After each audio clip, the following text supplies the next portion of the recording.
This week's podcast is brought to you by Tracy Food Pride. Tracy Food Pride is your one-stop grocery store.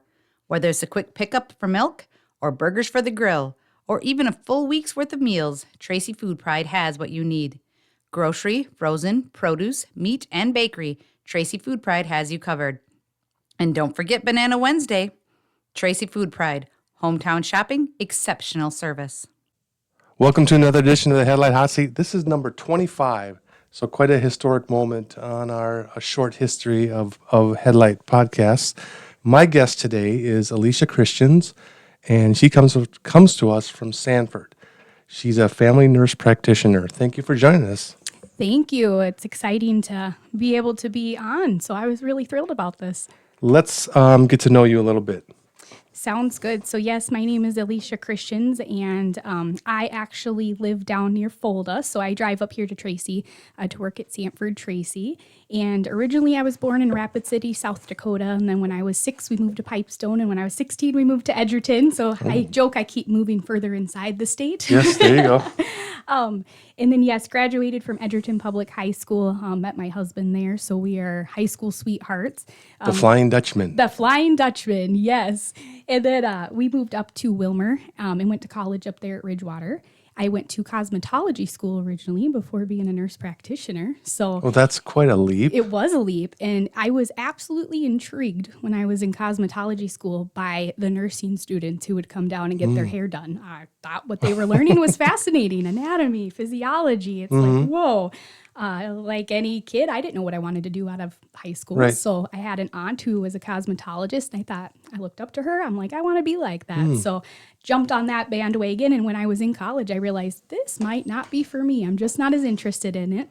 At the time, ended up getting engaged, and my husband or fiance at the time was like, no, like nobody likes college. Finish college. Come on. So I did finish college, moved back here to Southwest Minnesota, got married, and still hated doing hair. I worked at Don & Company in Edgerton, did not like it. So I quit and cleaned houses and ended up taking CNA classes and did my LPN, went to Minnesota West for my LPN and my RN. Worked for a couple of years, took some time off, and then I went to SMSU for my RN to BSN.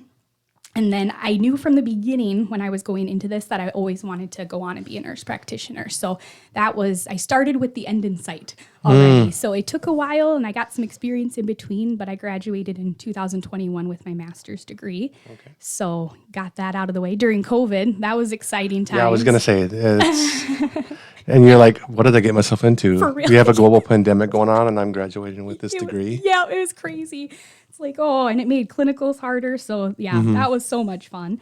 I've been married for 15 years, and we have no children, but we do have a lot of hobbies. We actually really love riding motorcycles. So both of us ride, and we enjoy it, take a lot of motorcycle trips. So that's a lot of fun. You've been out to Sturgis, I'm assuming?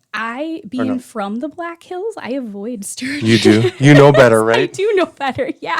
Yeah, so the cool part is when I was growing up, I was able to go to the Black Hills like every summer. So even though we lived here, I'd go hang out with my aunt and my cousins. And I've attended a couple times like with them, but not ever since I've been here. So we tend to go out during the less busy times of the year to enjoy the nice scenic riding. So, and we have 2 dogs. I absolutely love them. They're Labrador Retrievers, Bear and Gunner. They're a big important part of my life. I just love dogs, and we also like to camp. So, and pretty new since I spent from 2008 to 2021 really in college. We couldn't go anywhere other than maybe little trips up here in the tri-state area. Right. So we've been traveling a little bit more, which has been a lot of fun. So I think traveling is going to be our new hobby too. So it's been a blast. It's tough. I love dogs too, but it's tough traveling with them. I mean, they're like kids. They're always with you, but you got to make sure you pay attention to them all the time. And that's why camping is so fun. Yeah. You know, what lab doesn't love to camp? So we really enjoy that. But you were so correct. It's so hard. It's like maybe someday we're just not going to be dog people if we travel more, but we'll see. So yeah, that's been kind of exciting. So that's how I got here.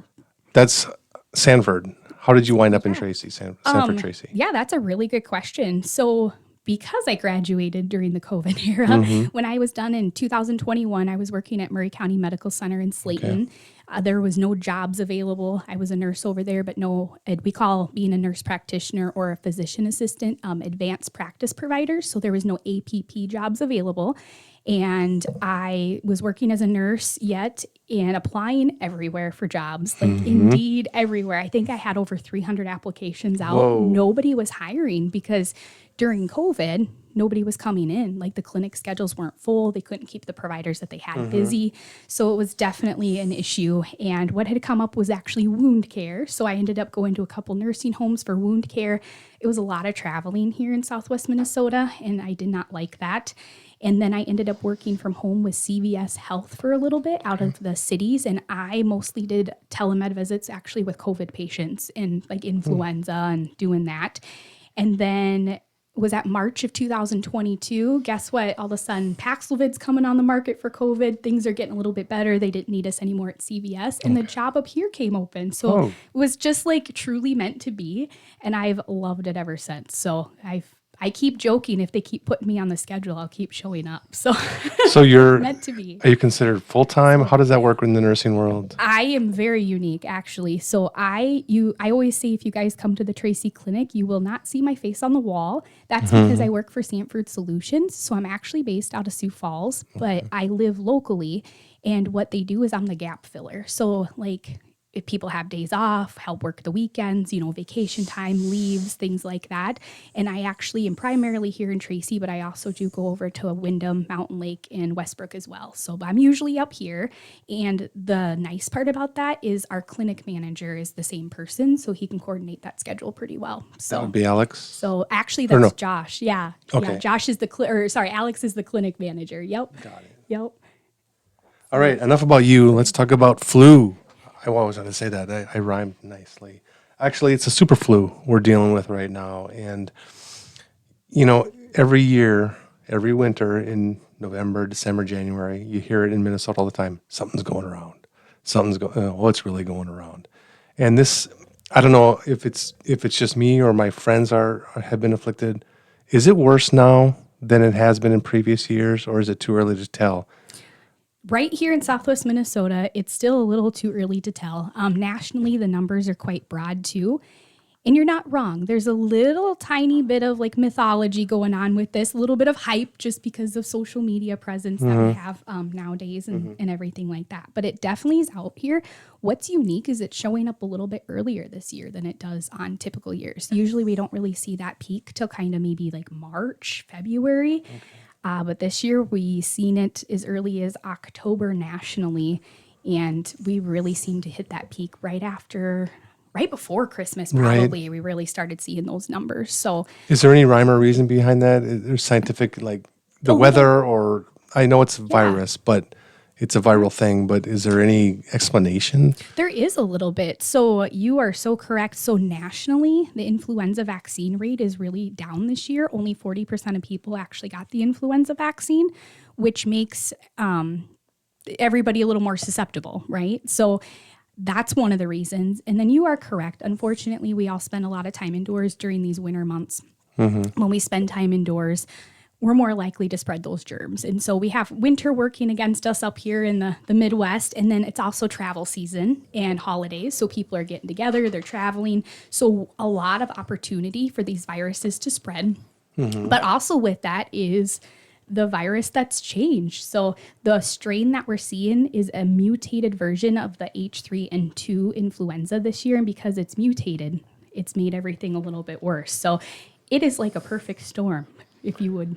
Well, I read something online when I was doing my research, and I saw perfect storm in quotes in every story I read. So I don't know if you saw the same ones, or are you just coming up with these? No, that's great. We're on the same page.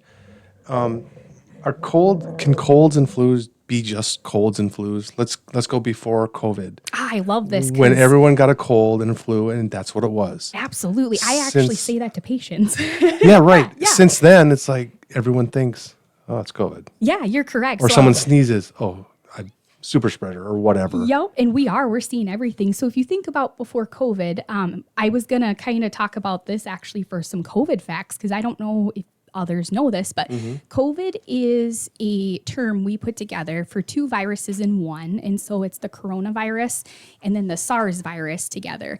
And coronaviruses have been around for a very long time. They are part of the rhinovirus group, and it is a part of the common cold group. So coronavirus has been there. It's just we didn't test for it. It's a common cold. Yep. But what really made it worse is the SARS piece. And SARS first came about in 2003, roughly. And with that SARS, that was a severe respiratory, or it stands for severe acute respiratory syndrome.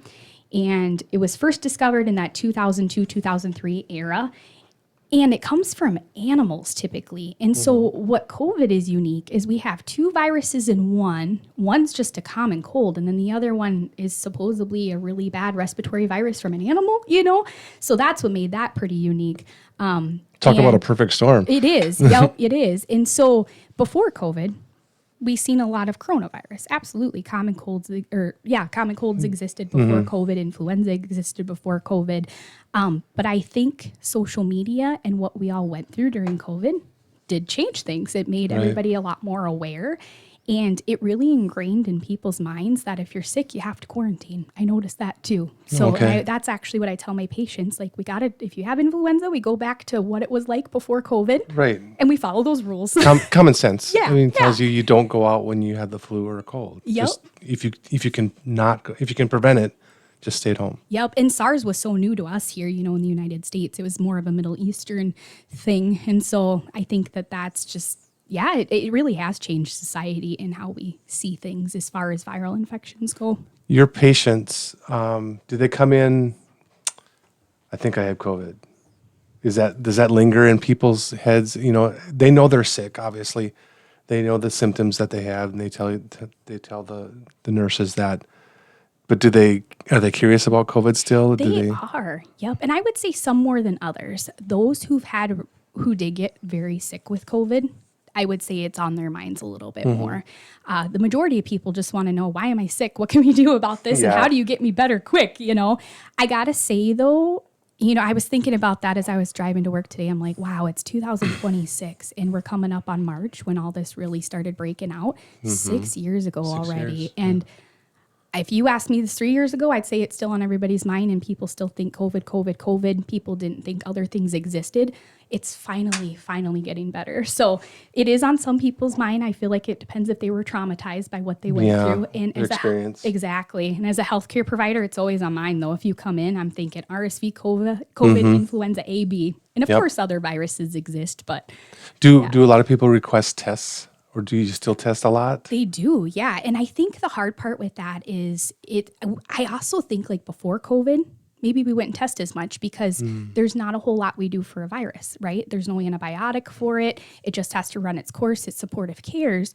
But COVID really changed our mindset to like, we have to know what's going on. And if we're positive, what do we do? And I think we do still see that. Absolutely. People still want to know why and want to know the tests.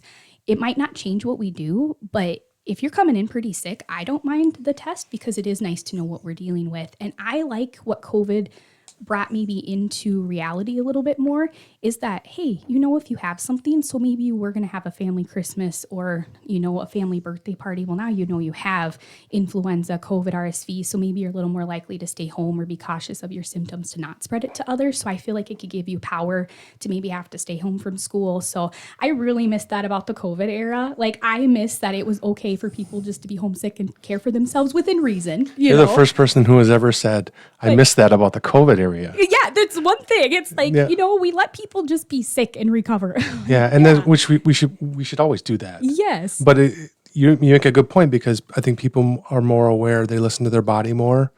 Maybe it's paranoia, maybe it's fear, whatever whatever causes it. It's a good thing, isn't it? It is a good thing. It is. Yeah, it really is. So let's talk about some symptoms that we're seeing a lot of because my friends have told me everything from a sniffle, but achy, vomiting, nausea, headaches. So true. We're seeing achy all those. body. Yeah, that is so true. And actually, too, along with the symptoms here, before that, just some statistics if it helps. We got some people, I'm sure, out there that love stats. So the numbers people, I tried to pull some numbers for you guys. Perfect. The Minnesota Department of Health just put out their numbers today for the positivity rate. And I have really good news. It was 31% on December 31st. It was 31%, and it went down this week. So as of today, it's 28.3%. So we've seen a little bit of a drop as far as the influenza A positivity rate. But the bad part is hospitalizations went up. So December 31st, it was 1,959 people were hospitalized in the state due to it. And now it's 2,946. So that's the bad news with it. So I'm like, that's kind of interesting. I was going to say, where are we going here? Because I'm confused. Yeah, right? It's like, okay, one thing went down and the other one went up. So my guess is some of these people were probably positive tests on the December 31st, and then their symptoms lingered. They got worse, ended up with some secondary maybe infections that they needed to be hospitalized, like COPD or pneumonia. And historically, too, I pulled some numbers out of curiosity from the CDC compared to what we're dealing with this time around, because nationally, they're kind of predicting around, let me look at that here for a second for this year's flu season. It's such a broad spread because there's estimated 11 million to 20 million people since October 1st. I'm like, okay, that's a big spread, 11 million to 20 million people nationwide. But looking back, I mean, our numbers have been pretty big over the years. I went back to 2010, and the biggest number I found from 2010 all the way to this year was the year of 2017 and 18. There were 40,000 cases that year. And then similar in 2023 to 2024, there were 40,000 cases. Ironically, the 2017 to 2018, there were 51,000 deaths, which is the highest rate since 2010. But then out of the 40,000 people in 2023 to 2024, only 28,000 were deaths. I was really surprised by that number. It was kind of a lower death. And I thought this was really interesting. Well, during COVID, it wasn't available. That information wasn't available. Oh. And so, but the year after COVID here, 2021 to 2022, nationally, the influenza rate was 11,000 with only 6,300 deaths. So I'm sure we were just living in a conscientious world. Yeah, and there's shocked. your silver lining, maybe. Yep. Because people are more aware, like I said, and you phrased it strangely about missing COVID, that COVID era, but I get it now. It's very eye-opening. It is so hard because like our national level right now, I don't know, it's like 11 to 20 million. But if other past ones were 40 million, like we're halfway there, and maybe we won't fully get there. But those were some of the worst in the last 16 years. I tried to go even further back because I too have heard and read things that this is the worst influenza breakout. That's a bad word, but epidemic maybe since 2004. But I couldn't find the stats on that from like a reliable source. So, but I've heard that. So, yeah. But you're right on the symptoms, and I think that's what makes it so hard because so many influenza symptoms can mimic other things. And earlier when we were talking about, did some of these things exist before COVID? Absolutely. And we're still seeing some of this. So people come in and they have these symptoms. Not everybody's testing positive for influenza, COVID, and RSV. I've had a ton of rhinovirus, enterovirus, and adenovirus cases, which can actually cause just as bad of respiratory symptoms in people. The catch with that, though, is we don't typically test for those because there's so many on that panel, but it's also expensive and we're not going to always do anything. So it's more of a test if you're in the ER suffering or going to be hospitalized, but we've been seeing a lot of that. And influenza can be so similar. The biggest thing about influenza is it's going to hit you like a freight train usually. It's just like a sudden, I don't feel good. People can have a fever, and I wanted to remind people that fever is actually one of the number one symptoms of influenza A. Influenza A, we're going to see a higher fever. A lot of people get up to 103, 104 degrees. And a fever is actually 100.4 degrees or above. So a 99.9 temp actually is not a true fever, which a lot of people don't know. And one of the biggest pieces of advice I could give to people is get a thermometer at home. Because it's so nice to know just how high these fevers get sometimes. So go out and get a thermometer. They're cheap. It really helps us when you come in and you're like, hey, I had a 102.3 fever, because those lower fevers, maybe we're dealing with a common cold, or maybe we're dealing more with influenza B. So fever is definitely a number one with influenza.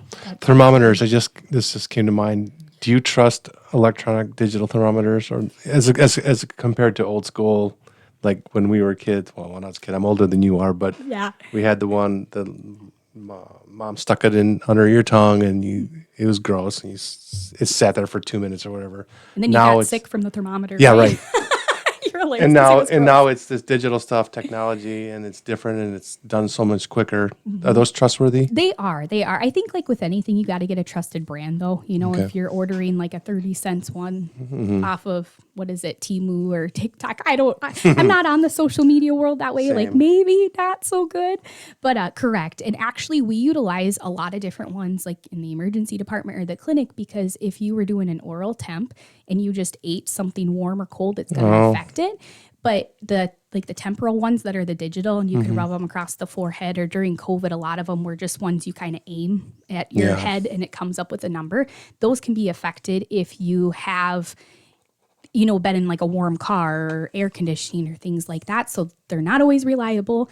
Where mouth, like oral ones are, as long as you haven't eaten or drank anything to affect it. But I actually really like the ear ones. They're very, very good. And then also with that, usually the oral ones can go under the arm, which is good too.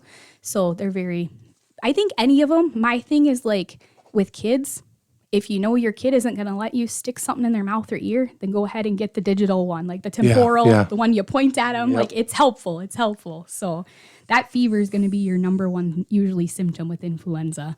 So flu shots. I don't have a position on flu shots one way or the other, but there are some myths that I looked up on. The CDC puts a lot of stuff out medically. Let's go over some myths, Elishia. Some people believe that the flu shot causes the flu.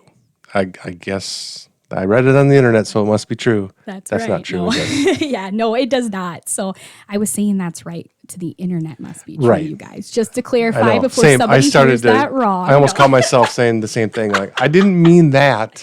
Yeah. So it's not true. So the influenza vaccine is actually not a live virus vaccine. And this is some of the reason that we are seeing the flu this year is a little bit more rampant, because the vaccine isn't as effective, because that H3N2 virus, its proteins that it's made out of have mutated a little bit. Okay. So with these flu vaccines, we make them years in advance to try to, or like at least a year in advance to try to have them ready for the next year. So we're always predicting, and it's an inactive virus. So the goal of it is that you get that vaccine, and your body's like, hey, what is this? And then it thinks it's sick, but it's actually not truly sick because it wasn't the virus. It's just a replica of it, and it ramps up your immune system. But with that, you could easily have 12 to 24 hours of some body aches, fever, chills, because you're producing that immunity. And I think what happens too is that stresses your body a little bit. And then afterwards, people end up getting maybe a different cold, not the flu, but because your immunity took maybe a little bit of a dive and went down a little bit trying to figure out how to ramp itself up for the influenza vaccine, you could come up with something else on the side. But the flu vaccine truly does not make you sick. Another myth, flu shots are not safe or they don't work. Can they work differently? Is it my body responds this way and this person's body doesn't respond that way, so it doesn't work, quote unquote, doesn't work? Are they 100%? It's hard. I wouldn't say they're fully 100% effective, and there's some reasons for that. And are they safe? Yes, for most people they are, but for some people with egg allergies, we wouldn't want you to necessarily get that because they're made with that. And then there's different kinds. One of the vaccines, it's considered a vaccine that is a live virus, is actually, it's a nasal spray, and that one is a live virus and could get you sick. So like, if you're sick, we don't want you to get that, that day, because it is a live virus. But there are so many kinds, and that is some of the reason that we're seeing this H3N2 not being so effective, because the flu vaccine covers 3 strains of the influenza. So it's H1N1 it covers, and then it covers the H3N2, and then it covers influenza B. And so this year, we predicted that the H3N2 would be the same as previous years pretty much, but it changed on us. So it's mutated and it's not as effective, you know? And so it's still going to help though, because your body still recognizes things and there's a chance you could get all 3 of those in one flu season. So at least it's going to help in other ways if you get that flu vaccine. And I do think everybody's body has its own way of reacting to things and its own way of metabolizing things. But ultimately it is effective. Getting it is better than not getting it because it will help lessen your severity of symptoms and decrease your risk of hospitalization and severe infection. So getting in front of the flu, some prevention tips is hand washing is so cliche, but how important is hand washing? You know, little kids in grade school or big kids like us. Yeah. Is it as simple as washing your hands twice a day or 3, whatever? Yes and no. I like that it's cliche because even as a healthcare provider, I question that sometimes with influenza. Well, and cliches things like are cliches because they're true. Yeah. It's like, it's so true. And it's just like, okay, is this all it takes? So symptoms of influenza, right? We talked about the fever, but let's say you come into our office, you got this cough, you got the sore throat, the runny, stuffy nose, you got the body aches, you got the headaches, you're fatigued, maybe you even have some vomiting, diarrhea. You're correct on that. It's like we have treatment options available, but at the end of the day, when we send you out the door, we're going to talk about the prevention as well. So, and when we do prevention, so Tamiflu is on the market for influenza A and B, and it's best to have prescribed to you within the first 24 to 48 hours of symptoms. So if you do think you might have that influenza, you got the symptoms, go ahead and be tested for that, because if we have a confirmation, we can actually help give you some of that Tamiflu. But then anybody you might have exposed, we can potentially help and get them that as well for prevention. Hand washing's a big one, yes, because things live on surfaces. And not only that, but let's say you go ahead and you cough. Now you shake my hand. Okay, I got your germs on my hand and my hand itches my face. We're spreading germs. So hand washing is just huge and it can help. But just for the record, I would never sneeze in my hand and shake someone's hand afterwards. You're not that kind of person, no, huh? that's rude. Oh, That's just rude. Well, I'd wipe it on my pants and then shake your hand. And then shake. I love it. Absolutely. So, and with that too, you know, you think of the flu, it's coughing too. That's the hard part, is it's that respiratory. And, you know, we could potentially shed that virus for a long time after we had it. And that's kind of why. So I always say, make sure to cover your coughs. If you're coughing so severe that you're just coughing, you probably shouldn't go there that day. You know, we want to successfully cover the coughs. And masks, I know people in the masks, it could be love-hate relationship with wearing those facial masks.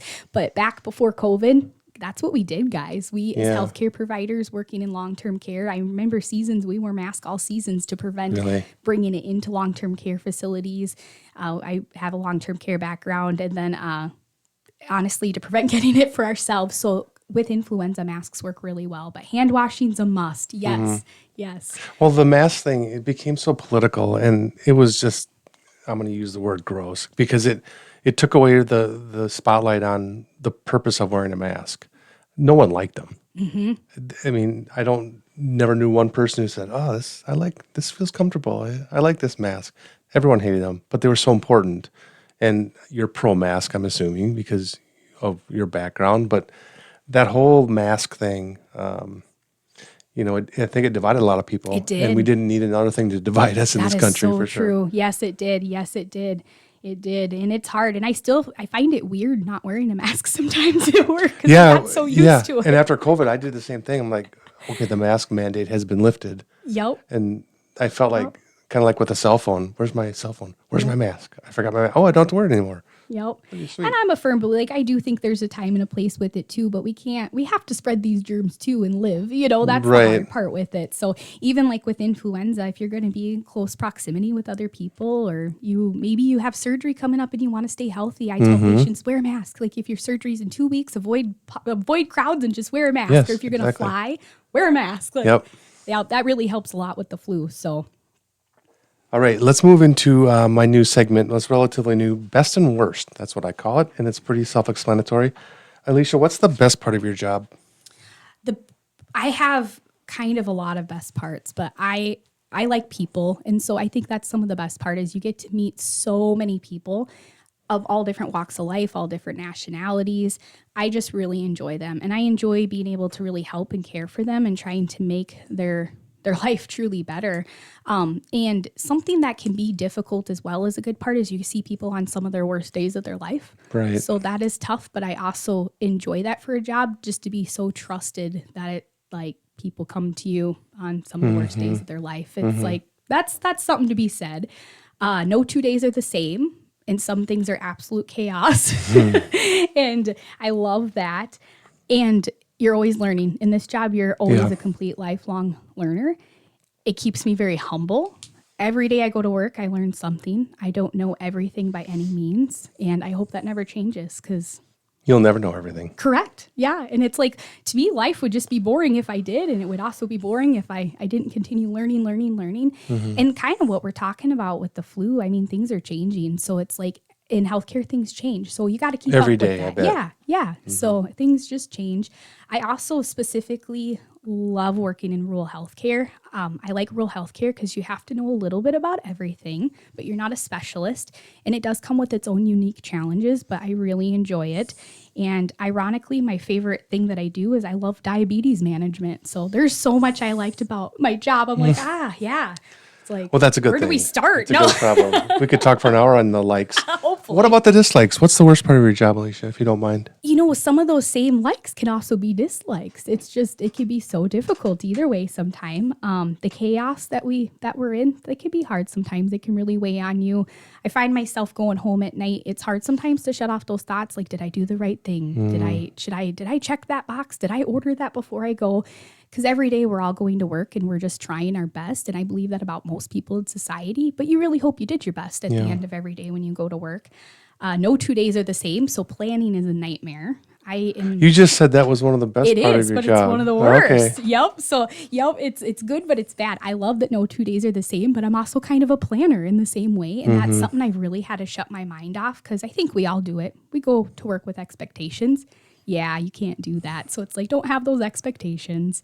And of course, charting. It's the gift that keeps on giving. Charting. Yeah. Explain charting in a nutshell. So when I see you, like if I had to, like, let's say this was an appointment, now I have to document everything. Okay. That was said and done. Paperwork. Our plan, our paperwork. Yes. Yeah. Yes. It's the gift that keeps on giving. And that's how they do insurance. Like that's how they know how to bill, know what we did. And also, with liability, that's how we know things if there were ever something that needed to go to court. But also, it helps me with my memory too. So I bet, it helps me remember. And by the way, if it would be okay, I just had something else to share. Would you care if I talked about some like warning signs? Like, because most of the time we can manage this at home with the flu. So would you care if we talked about that? Absolutely. Okay? I thought as a layman, I'm like, okay, let's talk about the symptoms so people know. But if you know something pre-symptoms, are you talking about? Or just kind of like, hey, because we get a lot of emergency department visits or even sometimes clinic visits, and people, they're kind of scared, because viruses, usually the majority of the time you can take care of your symptoms at home with supportive cares, but sometimes there is a time where you do need to come seek care. So I think that's what nationally everybody is so concerned about right now. And I do think that's what we're seeing in the headlines is the flu's so bad. It's usually coming from those bad cases. Like you had kind of mentioned, you've heard of some bad cases in the area. Right. And so with that, I just had some red flag symptoms that we could talk about, like in pediatrics. So like those kiddos, and then also in adults. So you guys would know when you do need to come to those emergency department. So for kids, if they are having any fast breathing or trouble breathing, if their lips are blue or their face is blue, and if their ribs are pulling in with each breath, that's a problem. So please bring them in. Their ribs. Oh, ribs. So ribs. Yep. Okay, yep. We call them retractions. And they might be belly breathing too. So sometimes like underneath that sternum, you might see like that suck in. But those kids definitely need some help. If they have not produced any urine in 8 hours, so no wet diapers or anything in 8 hours, definitely bring them in. Of course, seizures. And with kids, we worry when they're so tired and they're not really responding. Like we call them limp noodles in the healthcare world. And so we really want you to bring those guys in. So we got to be sure that they're not dehydrated. And if your kids are younger than 12 weeks and they have any fever, they really should be seen because they're still new little babies yet. And that's not normal. And of course, if a fever doesn't go away with over-the-counter medications like Tylenol, ibuprofen for kids per label directions, And then some kids with type 1 diabetes, of course, that would be a great example, or asthma. Come on in if you guys notice they're struggling or something's not right. And for adults, kind of the same thing: difficulty breathing, shortness of breath. If you have persistent pain or pressure in the chest or abdomen, dizziness sometimes be a symptom for adults, confusion, also really tired and difficult to stay awake, or arouse, seizures, again, not urinating for them too, severe muscle aches and pains, severe weakness, unsteadiness with walking, or that fever or cough that just will not improve no matter what you do, or worsening chronic medical conditions. And that's unfortunately, I think, what we're hearing more about is people who have medical conditions as adults. That's what lands you in the hospital. Yeah. And that's why we do get concerned when these numbers go up, and we want to keep you guys healthy and safe. And treatment options at home are usually rest, fluids. You can do over-the-counter Tylenol, ibuprofen if you're safe to take them, unless your doctor's told you that you can't. If you have high blood pressure, you do have to watch out for some of those over-counter cold and flu medicines and use the blood pressure safe one. But usually it's rest, hydration, and trying to keep that fever down. A fever isn't necessarily a bad thing. Helps fight off that infection, but you can't run around with a high fever. It'll dehydrate you at the same time. So You're home for red flags, the Headlight Hot Seat. Elishia, you are off the hot seat. Thank you so much for joining me today. thank you. This week's podcast was brought to you by Tracy Food Pride. Tracy Food Pride is your one-stop grocery store. Whether it's a quick pickup for milk, burgers for the grill, or even a full week's worth of meals, Tracy Food Pride has what you need. Grocery, frozen, produce, meat, and bakery, Tracy Food Pride has you covered. And don't forget Banana Wednesday. Tracy Food Pride, hometown shopping, exceptional service.